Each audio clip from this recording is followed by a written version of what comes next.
ایک بدماش نے کہا تھا، یہ ان کا مفکر ہی ہے ایک، اس نے کہا تھا مسلمانوں سے 4 چیزیں مٹا دو تو مسلمانوں کا وجود ختم ہو جائے گا۔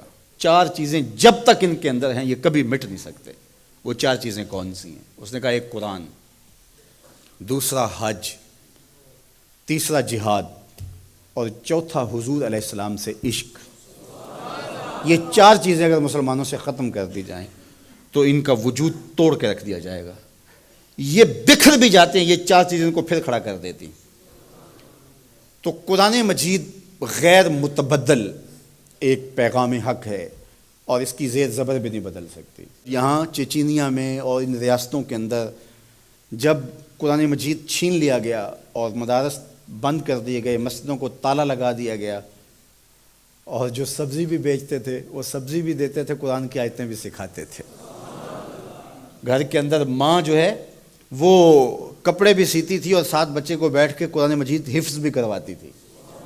تو قرآن مجید ختم نہیں ہونے والا، اور اللہ نے آج بھی، یہ امت کے عروج کا زمانہ نہیں ہے، یہ امت کے زوال کا دور ہے۔ ہر گلی میں، ہر بستی میں، ہر محلے میں حافظ قرآن ہے۔ یہ امت کے زوال کے زمانے کی کہانی ہے، اور جب امت عروج پہ ہوگی پھر کیا عالم ہوتا ہوگا۔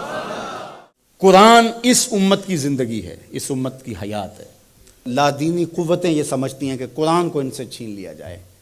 میں کہتا ہوں تم میں جرأت ہے تو قرآن کے چیلنج کو قبول کرو۔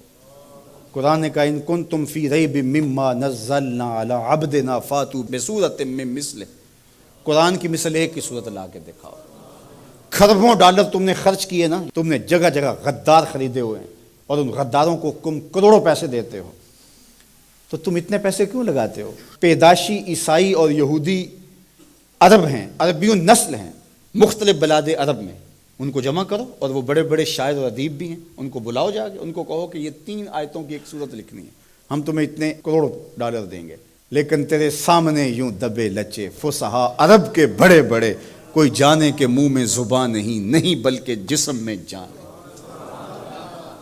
قرآن کی مثل نہیں لا سکے، اور قرآن کہتا ہے فَإِن لَمْ تَفْعَلُوا وَلَن تَفْعَلُوا، اگر نہیں لا سکے تو کبھی بھی نہیں لا سکو گے۔ یہ قرآن کا چیلنج ہے، اور یہ کسی بند کمرے میں نہیں دیا، یہ کھلی کتاب میں چیلنج آج بھی موجود ہے۔ جو وکیل بحث نہ کر سکے وہ گالیاں دینا شروع کر دیتا ہے۔ پر یہ پنچایت میں آپ نے بھی دیکھا ہوگا کہ جو جھوٹا پڑ رہا ہو وہ آگے سے گالیاں دینا شروع کر، لڑائی شروع کر دیتا ہے۔ یہ جو ناروے میں واقعہ ہوا ہے، یہ جھوٹے لوگ ہیں۔ اگر تمہارے میں ہمت ہوتی، تمہارے میں دم ہوتا تو قرآن کی مثل لاؤ نا، 3 آیتیں لاؤ۔ لیکن یہ آگ لگانے کا مطلب کیا ہے؟ آگ لگانے کا مطلب کہ تم اپنی شکست تسلیم کر رہے ہو کہ ہم اس کتاب کا مقابلہ نہیں کر سکتے، اس لیے گندگی اور غلاظت پہ اتر آئے ہو اور قرآن مجید کے نسخے کو آگ لگانا جانتے ہو۔ اور میاں تم کسی نسخے کو تو آگ لگا لو گے، لیکن جو روحوں پہ لکھا ہوا ہے اس کو آگ کیسے لگاؤ گے؟ اور علماء نے کہا ہے کہ جب قرآن مجید کو کوئی آگ لگائے یا اس کو پھینک دے تو وہ لفظ پھینکتا ہے، نور اڑ جاتا ہے اس کا۔ قرآن اللہ کی کتاب ہے، اللہ اس کی حفاظت کرتا ہے۔ تو یہ بات ذہن میں رکھیے، یہ شکست خوردہ ذہن کی علامت ہے کہ یہ جو کچھ کیا گیا ہے، یہ بالکل نکھٹو قسم کے، یہ ہارے ہوئے شکست خوردہ لوگوں کا مزاج ہے کہ وہ کتاب کو آگ لگا رہے ہیں۔ میاں یہ کیا بات ہوئی؟ دنیا کی کسی بھی تہذیب میں ایسا ہوا ہے؟ کوئی بھی دانشور ایسا کرتا ہے؟ تمہارے میں دم ہے، جرأت ہے تو اس کتاب کا مقابلہ کر کے دکھاؤ، اور تم نہیں کر سکتے اور کبھی بھی نہیں کر سکتے۔ اور یہ قرآن کا چیلنج 14 صدیوں سے موجود ہے۔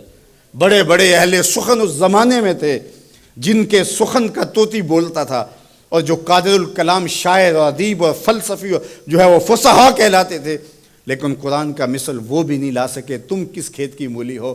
تو قرآن کل بھی چمکتا تھا، قرآن آج بھی چمکتا ہے، اور قرآن کے اجالے اور قرآن کی روشنیاں باقی رہیں گی۔ تو صاحب یہ بات ذہن میں رکھیے کہ اس کتاب سے ہمیں زندگی ملے گی، کتاب سے کبھی بھی دور نہ ہونا۔ چاہے 2 رکوع روزانہ قرآن مجید کی تلاوت معمول زندگی بنا لو، تمہارا کوئی دن قرآن کی تلاوت کے بغیر نہ گزرے۔ قرآن دن کے اجالوں میں اور رات کی تنہائیوں میں پڑھو، قرآن کے ساتھ جڑ جاؤ۔ یہ کتاب زندہ ہے، بلکہ اقبال نے تو کیا خوب بات کہی کہ فاش گوئیں مانچ در دل مزمرست، این کتاب نیز چیزیں دیگرست۔ اقبال کہتا ہے میں کھل کے نہ کہہ دوں جو میرے سینے میں چھپا ہے، یہ کتاب نہیں، یہ کوئی اور ہی شے ہے۔ یہ